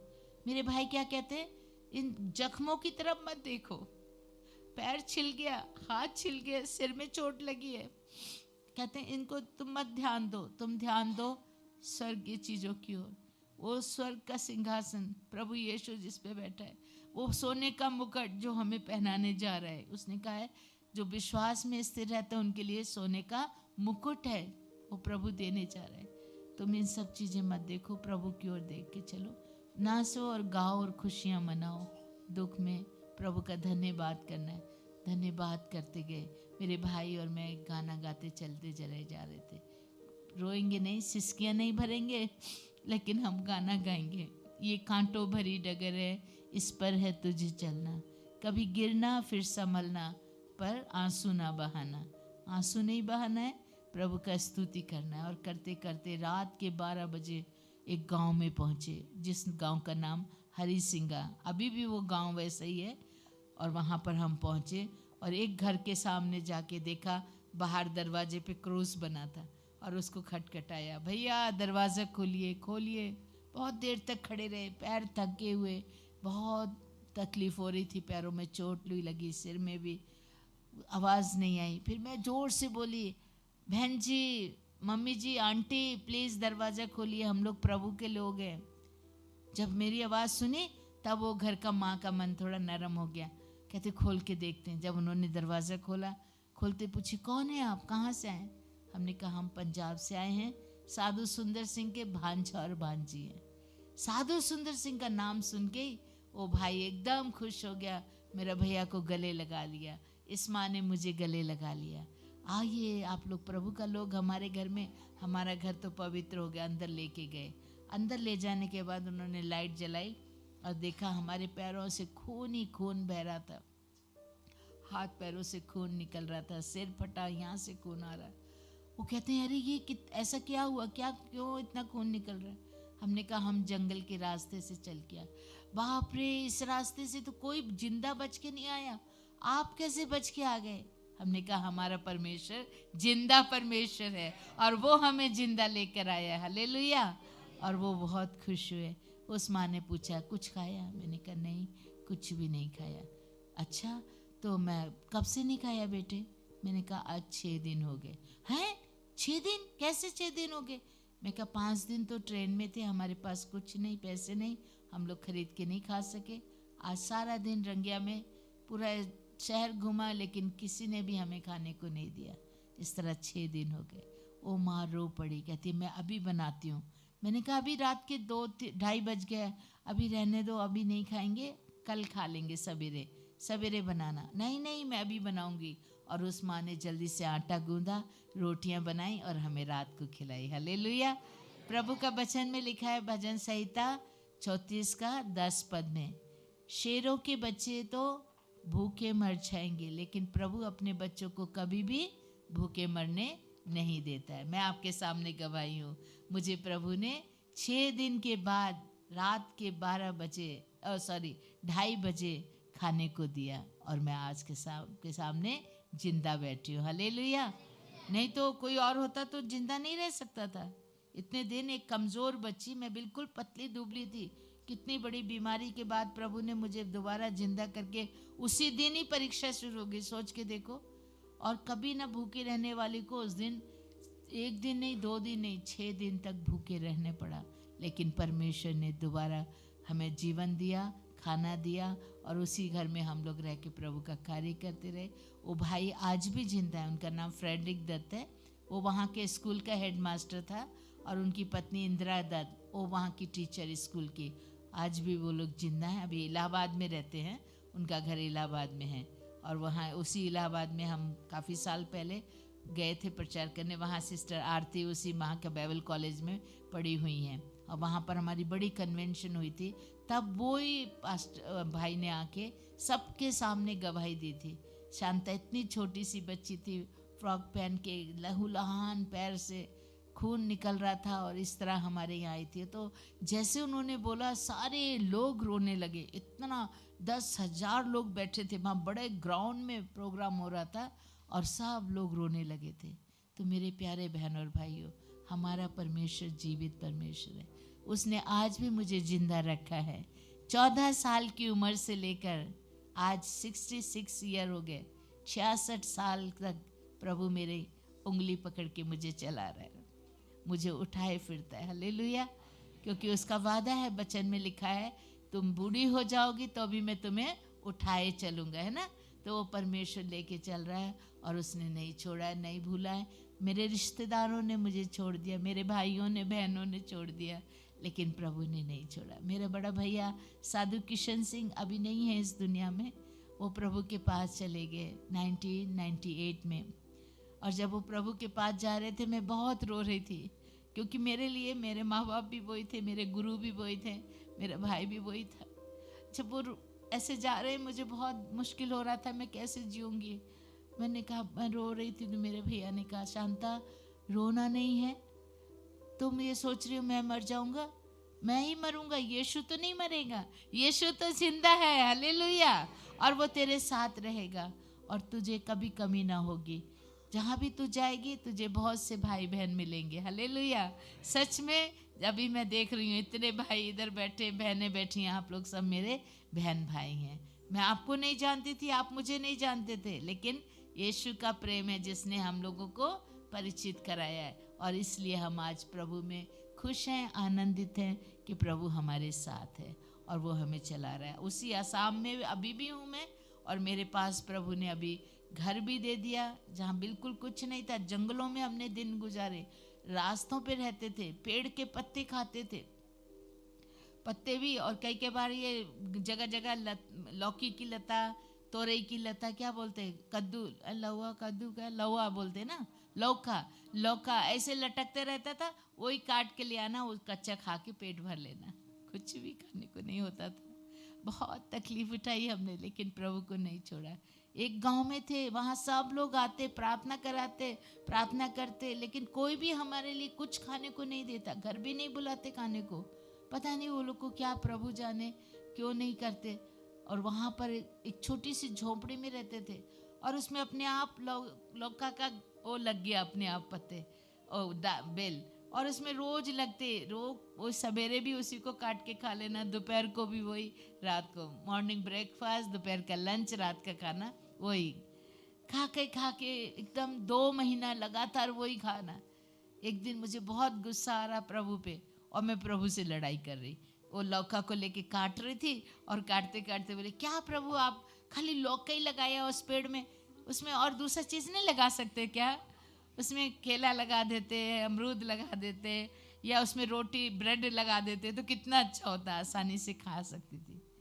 तो मेरे भैया पीछे खड़े थे, वो आके कहते हैं, शांता ये क्या लड़ाई कर रही है प्रभु से। मुझे रोना आ गया, मैं रो के कह रही, भैया क्या करूँ, इतना दिन हो गए खाली हम लोग रोज लौका खा रहे, लौका खा के मैं तो तंग आ गई। इसलिए प्रभु को बोल रही थी, उस पेड़ में ब्रेड लगा देता, रोटी लगा देता, या केक लगा देता तो कितना मज़ा आता। प्रभु तो सब कर सकता है। तो मेरे भाई बोलते, नहीं ऐसे बात नहीं करते हैं, सुनो, अगर तुमको ये खाने का मन नहीं है, कुछ और खाने का मन है, तो हम एक आपको तरीका बताते हैं।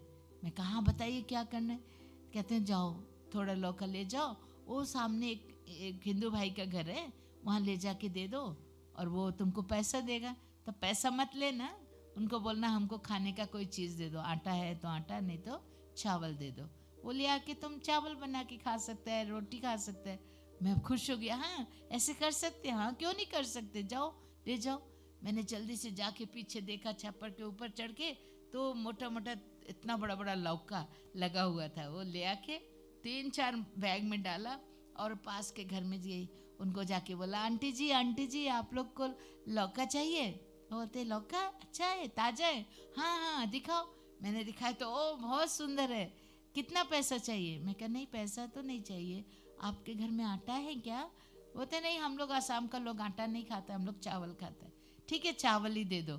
और उस माँ ने इतना सारा चावल मेरे बैग में डाल दिया। मैं तो इतना खुशी, ओ आज तो हमको चावल मिल गया, आज तो हम चावल खाएंगे। दौड़ के ले आई, भैया देखो कितने सारे चावल मिल गए। मेरे भैया बहुत खुश, चलो अभी चावल पकाते हैं। तो एक छोटा सा बर्तन था हमारे पास, उसी में चावल धो के चूल्हा था आग जला दी और उस पर रख दिया। अभी चावल पक रहा था, चावल पकने से इतना अच्छा खुशबू लग रहा, ओ आज तो हम चावल खाएंगे। ऐसा लग रहा है चावल खा रहे हैं, लेकिन ऐसा लग रहा था बिरयानी बन रहा है और पूरा मुंह में खुशबू आ रहा है। मैंने कहा भैया चावल क्या अकेले चावल ही खाएंगे, इसके साथ तो दाल सब्जी कुछ होना चाहिए। मेरे भैया कहते ओ तुम्हारा डिमांड बढ़ता जा रहा है ना, पहले चावल मांगा अभी दाल भी, अच्छा ठीक है मैं दाल बना दूंगा। मैं क्या आप कैसे दाल बनाएंगे? कहते रुक अभी बनाता हूँ। तो वो चावल का पानी निकालते हैं ना, उसको क्या बोलते हैं, माड़। चावल का माड़ निकाला, निकालने के बाद उसमें थोड़ा नमक डाल दिया, थोड़ी हल्दी डाल दी, मिला के बोलते लो दाल बन गया। मैं तो बड़ी खुश। और सच में जब चावल के ऊपर वो डाला ना माड़ को, वो जो वो था, लेकिन वो प्रभु ने दाल में बदल दिया। जैसे हमने खाने लगे एकदम पूरा दाल का टेस्ट, अरे ये तो बहुत अच्छा दाल भात बन गया, तो बड़ा मज़े से खाएंगे। और उसी तरह हमने बहुत दिन तक वो चावल खाए उस असम में जहाँ ये सब हुआ। आज भी लोगों को इसका साक्षी है, वो लोग देखा है जो लोग, वो लोग को मालूम है कि कितना कष्ट हमने वहाँ उठाया और हम वहाँ पर रहे, बहुत कष्ट उठा के प्रभु का सेवा वहाँ 50 साल मैं करती रही हूँ। पिछले अभी कुछ सालों से प्रभु ने अद्भुत रीति से सब कुछ हमको दे दिया, जहाँ कुछ भी नहीं था आज वहाँ पर हमें एक घर प्रभु ने दिया, एक चर्च भी बड़ा चर्च, आपके चर्च से भी थोड़ा बड़ा वो प्रभु ने दे दिया है। और वहीं पर अभी मेरे पास अनाथ बच्चे, मैंने बहुत से 200-250 बच्चों को मैंने पाल के, जिनका कोई माँ बाप नहीं, भाई बहन नहीं, कोई नहीं पूछता था, उनको हम ले आके अपने आश्रम में रखा, उनको स्कूल भेज के इंग्लिश मीडियम में पढ़ा के, कोई बीए पास किया लड़की लोग, उनका शादी किया, नर्सिंग ट्रेनिंग कराया, ऐसे करके मैं उन सब बच्चों को पढ़ा के बड़ा किया। अभी भी मेरे पास छोटे छोटे 5 साल से लेके 18 साल तक के बेटियां हैं मेरे पास, और वो 10 बच्चे हैं, 2 विधवा माएँ लोग हैं, 2 लड़कियां काम करने वाली अभी हैं, उनको संभालने वाली, सब मिला के, और एक पास्टर और उनका परिवार भी है, दीपक पास्टर, उनका वाइफ, उनकी 2 बेटियां, सब मिला के अभी 20 लोग हैं। 20 लोग को हर दिन प्रभु खाने को देता है। हालेलुया।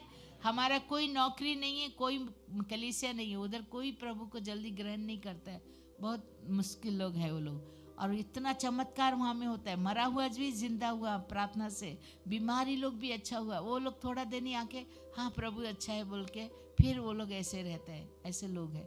लेकिन प्रभु ने हमें नहीं छोड़ा, और इतने लोगों को परमेश्वर रोज खाने को देता है और हम लोग को चला रहा है, और आज तक उसने नहीं छोड़ा, क्योंकि प्रभु ने वादा किया ना, मैं तुम्हारे साथ हूँ, मैं जगत के अंत तक सदैव तुम्हारे साथ हूँ। तो मेरे प्यारे बहन भाइयों, वो परमेश्वर हमारे साथ है। वहाँ से ही दुनिया के कोने कोने में प्रभु मुझे लेके गया। अभी हिंदुस्तान क्या, पूरा दुनिया, मतलब इंग्लैंड, जर्मन, जापान और ये Singapore, Malaysia, Dubai, Iraq, Iran, उसके बाद जर्डन, यरूशलेम, ये सब, मलेशिया, सिंगापुर, सब कंट्रीज़ में प्रभु मुझे लेके जा रहा है और प्रभु इस्तेमाल कर रहा है। पिछले कुछ सालों से लगातार परमेश्वर, मेरे पास टिकट के लिए पैसा भी नहीं है, वही जैसे उस दिन ट्रेन में टिकट के लिए पैसा नहीं था, वैसे आज भी टिकट के लिए पैसा नहीं है। प्रभु का लोग ही अपने आप टिकट करके बुलाता है, फ्लाइट का टिकट भी उधर के लोग ही भेजता है, इधर आने के लिए भी मेरे पास टिकट का पैसा नहीं, आपका पास्टर तिमोथी टिकट बना के भेज दिया। हालेलुया। तो इस तरह मैं आपके पास आई हूँ। अभी जाने के लिए भी वही लोग टिकट करके भेज रहे हैं, ठीक है। तो प्रभु चला रहा है और ये प्रभु का अद्भुत कार्य है। आप जैसे प्रेमी भाई बहन जो मेरे साथ मेरे लिए प्रार्थना करते हैं, मुझे ये उम्मीद है कि आप लोग आगे भी मेरे लिए प्रार्थना करेंगे। कितने लोग प्रार्थना करेंगे? हालेलुया। तो मैं भी आपके लिए प्रार्थना करूंगी, आप भी मेरे लिए प्रार्थना करेंगे और हम प्रभु के साथ रहेंगे हमेशा। प्रभु हमारे साथ रहना चाहता है और इसीलिए उसने हमें रचा है। और वचन में क्या कहा है? मैं फिर वापस आने वाला हूँ। मैं ही परमेश्वर हूँ, मैं बहुत जल्दी आने वाला हूँ। प्रभु क्यों आने वाला है मालूम है? किस लिए प्रभु आ रहा है दुनिया में?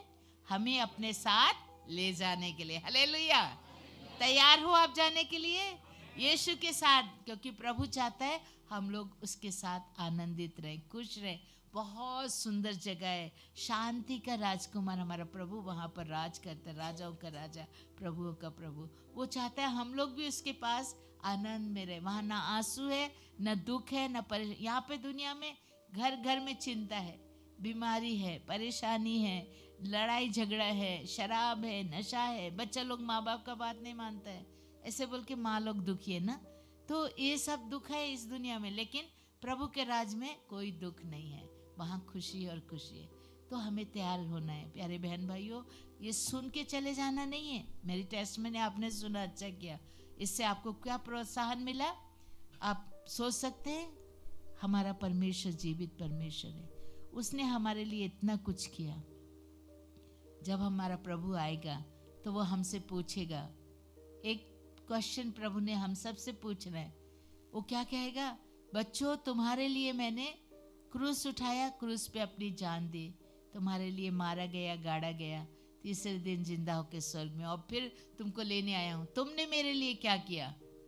तब आप क्या जवाब देंगे प्रभु को? आपने प्रभु के लिए कुछ किया? वो है हमारी तैयारी। आज ही हमको सोचना है, हम अभी प्रभु के लिए कुछ करना है, हम प्रभु के लिए विश्वास में खड़े होना है, हम प्रभु के लिए बहुत सी आत्माओं को जीतना है। हमारे बहुत से भाई बहन, हमारे फ्रेंड, हमारे रिश्तेदार अभी भी प्रभु को नहीं जानते। कभी आप उनके पास जाना है, उनको बताना है, प्रभु का गवाही देना है। इसलिए हमको गवाह बनाए परमेश्वर ने, हम सबको, सिर्फ शांता कौर को, साधु सुंदर सिंह, साधु किशन सिंह या पास्टर दानियल को, सिस्टर आरती को, हम लोग को नहीं, आप सबको भी प्रभु ने चुना है। आप भी उसके बेटे बेटियां हैं और हम सबका ये फर्ज बनता है अपने प्रभु के लिए खड़े हों, विश्वास में स्थिर हो। तो आइए हम लोग प्रार्थना करेंगे। अपने सिरों को झुकाइए। आप मेरे लिए प्रार्थना करना, मेरे आश्रम के बच्चों के लिए, हमारी मिनिस्ट्री के लिए, और हम आपके लिए प्रार्थना करेंगे ताकि प्रभु आपको आशीषित करे। हालेलुया। सारे मिलके मुंह खोल के प्रार्थना करेंगे। Thank you Lord Jesus. Hallelujah. Thank you father. तेरा धन्यवाद, धन्यवाद, धन्यवाद। प्रभु जी, तू राजाओं का राजा, प्रभुओं का प्रभु है, समार्थी परमेश्वर। तेरे नाम की जय जयकार कर। तूने सब कुछ प्रभु हमारे लिए सिद्ध किया है और आज भी तू करता है, कभी नहीं छोड़ता, कभी नहीं भूलता।